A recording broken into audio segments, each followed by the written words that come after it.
안녕하십니까. 이 시간은 예수님의 부활을 믿습니까? 이 같은 제목으로 말씀을 나누고자 합니다. 잠깐 기도하겠습니다. 성령의 도우심이 없이는 예수께서 죽은 자 가운데서 부활하신 우리의 구세주 되심을 선포할 수 없습니다. 이 시간 성령님 인도하여 주셔서 제가 만난 예수 그리스도를 성령의 나타남과 능력으로 전하는 귀한 시간 되도록 인도하여 주시고, 아직까지도 예수의 부활을 믿지 못하는 이들이 예수가 그리스도이심을 믿을 수 있도록 인도하여 주시옵소서. 감사하며 예수 그리스도 이름으로 기도드렸습니다. 아멘. 교회를 오랫동안 다니면서도 예수님의 부활을 믿지 못하는 사람들이 의외로 많이 있습니다. 부활절을 지나고 나서 여러분에게 이 말씀을 전하고자 합니다. 이 예수께서 죽은 자 가운데서 부활하셨다는 것은, 이 부활 사건은 예수가 하나님의 아들이라는 확인입니다. 그토록 하나님의 백성들이 기다려오던 구세주 메시아라는 선포이기도 합니다. 그러므로 예수 그리스도의 부활을 믿는 것과 믿지 아니하는 것은 엄청난 차이가 있는 것입니다. 로마서 1장 4절, 성결의 영으로는 죽은 자 가운데서 부활하여 능력으로 하나님의 아들로 인정되셨으니 곧 우리 주 예수 그리스도시니라. 예수님이 부활하셨다는 것은 하나님의 아들이라는 표징입니다. 예수님의 부활 사건을 통해서 예수는 살아계신 하나님의 아들로 인정이 된 것입니다. 그러므로 우리가 부활하신 예수를 믿지 않는다는 것은 예수를 신으로 인정하지 않는 것입니다. 그리고 무엇보다도 부활하심을 믿을 때, 우리가 예수께서 부활하신 것을 믿을 때 비로소 성령으로 거듭나는 체험을 하게 되어 있습니다. 그리고 우리 안에 하늘나라에 대한 산 소망, 부활한다는 것에 대한 산 소망을 갖게 된다는 것입니다. 베드로전서 1장 3절, 찬송하리로다. 우리 주 예수 그리스도의 아버지 하나님이 그 많으신 긍휼대로 예수 그리스도의 죽은 자 가운데서 부활하심으로 말미암아 우리를 거듭나게 하사 산 소망이 있게 하시며,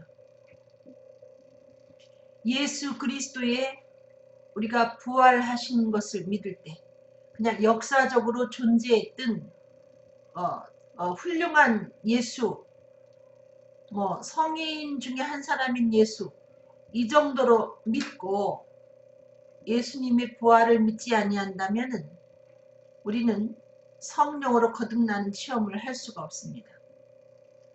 그것이 완전한 우리의 부활에 대한 예수 그리스도를 완전히 믿지 못한다 할지라도, 100% 확실하게 믿지 못한다 할지라도, 일단 예수 그리스도께서 죽은 자 가운데서 부활하신 그 사실을 우리가 받아들일 때 비로소 우리는 성령으로 거듭나는 체험을 갖게 된다는 것입니다. 요한복음 3장 3절에 진실로 너희에게 이르노니 사람이 거듭나지 아니하면 하나님 나라를 볼 수 없다. 여러분, 성령으로 거듭나지 아니하면 천국을 믿지 못합니다. 더불어 본인이 죽은 후에 부활한다는 그것에 대한 확신도 믿음도 없기 때문에 믿지 아니하는 자와 동일한 삶을 살 수밖에 없습니다. 죽음은 끝인데 하고 부활하신 예수 그리스도를 믿지 못할 때 우리의 삶은 불신자와 다름이 없는 그 같은 삶을 살아가게 된다는 것입니다. 거듭남의 조건, 거듭나려면 첫째 예수님의 부활하심을 믿어야 된다는 거죠. 사도행전 2장 38절 베드로가 가로되 너희가 회개하여 각각 예수 그리스도 이름으로 세례를 받고 죄사함을 얻으라. 그리하면 성령을 선물로 받으리니. 예, 성령을 선물로 받아야 거듭나게 되는데 이 거듭나려면 첫째 예수를 구세주로, 다시 말하면 부활하신 예수를 믿지 않던 자리에서 우리와 똑같은 인간으로 믿던 자리에서 돌이켜서 예수를 우리와 다른 죽은 자 가운데서 부활하신 신으로 믿을 때 비로소 우리가 죄사함을 얻게 되고 더불어 그에게 성령이 선물로 주어진다는 것입니다. 역사적인 인물 예수 그리스도, 착하게 살고 좋은 일을 많이 한 분, 요 정도로 믿는 믿음을 갖고는 우리가 성령을 선물로 받을 수 없습니다. 다시 말하면 거듭날 수 없다는 것이죠. 더불어 천국을 볼 수도 없고 천국을 보지 못하는 자가 어떻게 천국을 가겠습니까? 이와 같이 예수 그리스도의 부활을 믿느냐 그렇지 않느냐는 엄청난 우리에게 결과를 가져다 준다는 말씀입니다. 근데 여러분 이 부활의 비밀은 성경에 보면 성령을 통해서만 그 비밀을 우리가 확실하게 알 수 있다는 것이죠. 고린도전서 9장 2장 9절로 10절 기록된 바 하나님이 자기를 사랑하는 자들을 위하여 예비하신 모든 것은 눈으로 보지 못하고 귀로 듣지 못하고 사람의 마음으로 생각하지 못하였다 함과 같습니다. 네. 하나님이 우리를 위해서 예비하신 그 구원에 대한 그 부활의 비밀은 우리 인간의 육안으로 우리의 귀로 우리의 마음으로 볼 수도 없고 들을 수도 없고 그것을 받아들일 수도 없는 그야말로 비밀에 속한 것입니다. 그런데 이 비밀을 오직 성령이 오직 하나님이 성령으로 이 비밀을 우리에게 보이신다는 것이죠. 이 부활의 비밀을 성령으로 우리에게 보여주실 때 비로소 우리 영적인 눈으로 영적인 귀로 또 우리의 마음이 열려서 그 부활 비밀에 속한 부활 그것을 우리가 온전히 알 수 있다는 것입니다. 성령은 모든 것 곧 하나님의 깊은 것까지 통달하시는데 이 하나님의 비밀에 속한 이 구원의 비밀 구원의 복음에 대한 비밀은 성령을 통해서만 우리가 받아들일 수 있다는 것이죠. 온전히 믿기에 성령님이 하나님의 그 깊은 비밀까지도 우리한테 계시하시면서 우리로 하여금 믿게 해주시기 때문에 우리가 확실한 부활의 신앙을 가지려면 성령을 통과해야 된다는 얘기입니다.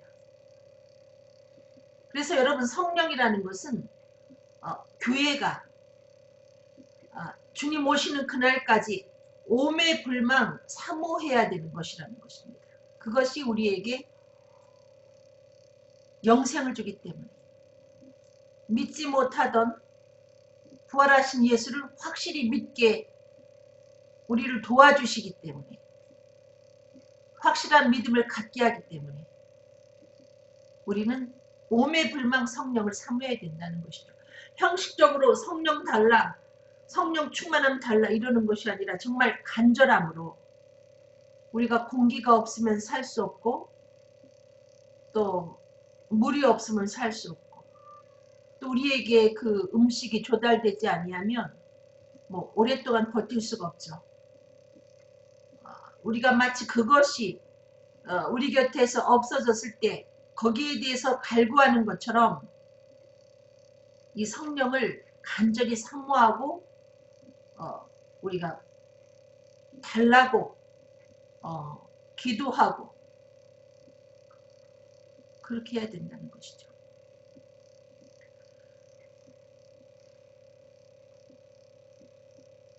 그러면 여러분 요한복음 14장 21절을 보니까 나의 계명을 가지고 지키는 자라야 나를 사랑하는 자니 나를 사랑하는 자는 내 아버지께 사랑을 받을 것이요 나도 그를 사랑하여 그에게 나를 나타내리라.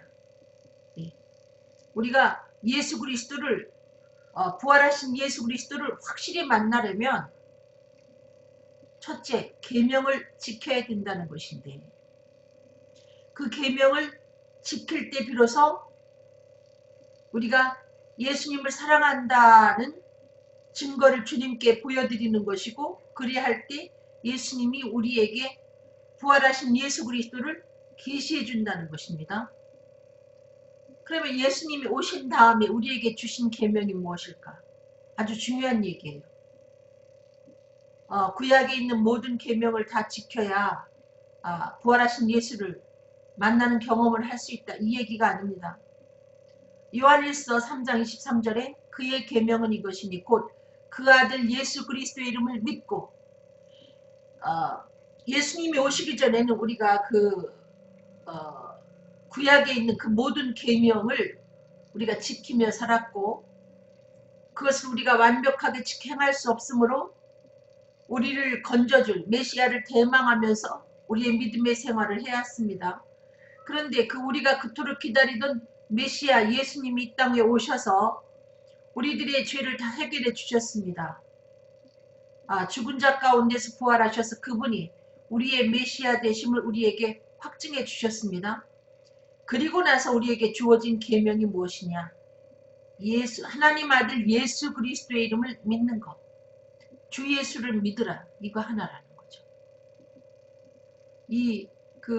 구약의 그 계명에 하라 하지 마라는 그 계명의 수를 헤아려 보면 굉장히 많은데 한 1000개도 넘을 것입니다. 확실하게 제가 조사해 보진 않았지만은 그런데 그 복잡한 그 계명을 한 가지로 묶어주신 분이 바로 예수님입니다.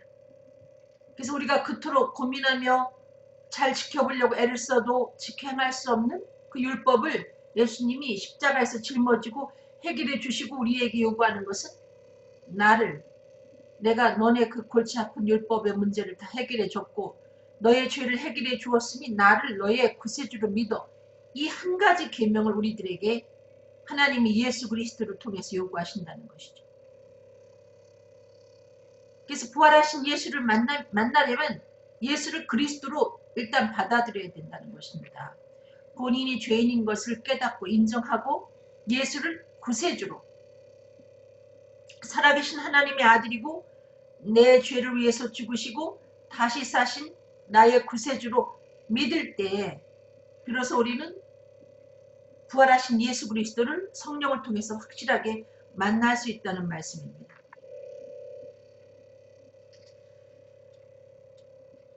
부활하신 예수 그리스도를 우리가 만난 다음에 그 다음에는 우리의 삶이 주님의 일꾼으로 세움을 받게 되죠.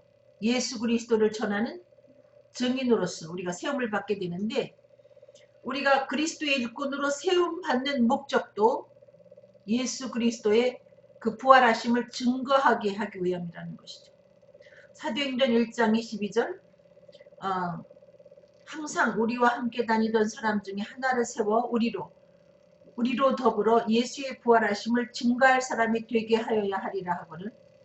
교회의 존재의 목적도 예수의 부활하심을, 다시 말하면 예수가 우리의 그리스도 되심을 증거하기 위함이라는 것입니다. 우리가 교회 안에서 여러 가지 직분을 받는데 그 직분을 받는 그 이유도 부활하신 예수를 증거하기 위함이라는 거죠. 1년 내내 예수의 부활 사건은 우리가 증거해야 되는, 빼놓지 말고 전해야 되는 것이라는 것입니다. 예수의 부활은 예수가 우리가 그토록 기다렸다는 메시아의 증거이기 때문에, 그리스도라는 증거이기 때문에 예수가 그리스도라는 사실을 전하는데 예수의 부활이 빠지면 안 된다는 것이죠. 부활절에만 예수님의 부활을 이야기하는 것이 아니라 평소에도 우리는 끊임없이 우리 죄를 위해서 죽으시고 다시 사신 예수 그리스도의 부활 사건을 전해야 된다는 이야기입니다. 중요한 것은 이 부활하신 예수 그리스도를 전파하는 것은 목사님만 하는 것이 아니라는 거죠. 이 코로나 사태가 오고 나서 이 교회 안에 희귀한 현상이 생겼습니다. 목사님은 강당에 서서 유일하게 마스크를 벗고 설교를 하지만은 나머지 교인들은 마스크를 쓰고 앉아서 예배를 드리게 되어 있습니다. 그런데 이 부활 사건에 대한 예수 그리스도의 복음은 목사님만 마스크 벗고 전하는 것이 아니라 온 성도들이 마스크 벗고 전해야 되는 그와 같은 것이라는 거죠. 온 예수를 만난 모든 이들이 마스크를 벗고 전하도록 해야 되는 교회가 건강한 교회라는 것입니다, 여러분. 신천지가 무서우니 너희들은 마스크 쓰고 있어. 나 혼자 전할게. 내가 안전하니, 내가 성경에 대해서 니네보다 더 많이 하니 나 혼자 할게. 당신들은 그냥 입 다물고 내가 전하는 메시지를 듣고 은혜 받으면 돼. 이렇게 하면 그것은 온전한 교회가 아니라는 것이죠. 저 같은 경우는 성령 받고 성령 받은 그 다음에 열심히 교회를 출석을 하고 성령 세례를 먼저 받고 2개월 후에 그 학습이라는 걸 건너뛰고 물세례를 받았습니다.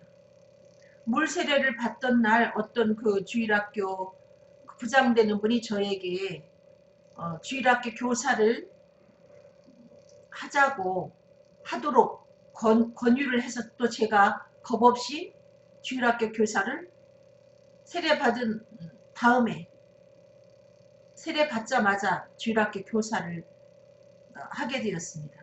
그리고 저는 주일학교 교사만 한 것이 아니라 입을 열어 복음을 전하게 되었습니다. 성령 받고 난 그 다음부터 세례 2개월 만에 세례받고 더 열심히 제가 청년회에서 임원 활동을 하면서 열심히 복음을 전했습니다. 이렇게 부족해도 여러분 부활하신 예수 그리스도를 만난 사람은 부활하신 예수 그리스도를 전할 의무와 사명이 주어진다는 것이죠. 이것은 교회가 어떤 형태로 막아서는 안 된다는 것이죠. 혹시 신천지가 교인을 의정해가지고 들어올 수 있어. 이런 여러 가지 구실로 교인들의 입에 마스크를 씌워놔서는 안 된다는 것입니다. 부족하면 부족한 대로 사마리아 여인이 예수가 구세주 되심을 알고 물동이를 버려두고 동네에 들어가서 내가 메시아를 만났다 하듯이 부활하신 예수를 만난 모두는 복음을 전할 그와 같은 권리가 있고 의무가 있고 그에게는 그와 같은 사명이 주어져 있기 때문에 이것을 교회가 막아서는 안 된다는 거죠. 근데 우리가 부활하신 예수 그리스도를 전파할 때 사람들이 그걸 전해줘서 고마워요 이러는 것이 아니라 사도행전 4장 2절 보니까 2절 백성을 가르침과 예수를 들어 죽은 자 가운데서 부활하는 도 전함을 싫어하여 그 마귀가 제일 싫어하는 것이 예수가 그리스도라는 이 복음을 전파하는 것입니다. 평소에는 핍박이 없다가 우리가 예수의 부활을 증거하게 되면 핍박이 오게 되어 있습니다. 우리가 부활하신 예수 그리스도를 전할 때 우리에게는 당연히 핍박이 오고 이걸 듣는 사람들 중에 어떤 이들이 격분해서 우리들에게 위해를 그 해를 가할 수도 있다는 것이죠. 반면에 우리가 부활하신 예수 그리스도를 증거할 때 하나님의 택하신 자들은 큰 은혜를 받게 됩니다. 사도행전 4장 33절 사도들이 큰 권능으로 주 예수의 부활을 증거하니 우리가 큰 은혜를 받아. 근데 우리 육안으로는 누가 택한 자인지 택하지 않은 자인지 알 수 없기 때문에 우리는 부지런히 부활하신 예수 그리스도를 선입견을 갖지 않고 모두에게 전해야 되는데 이 두 가지 현상이 나타난다는 거죠.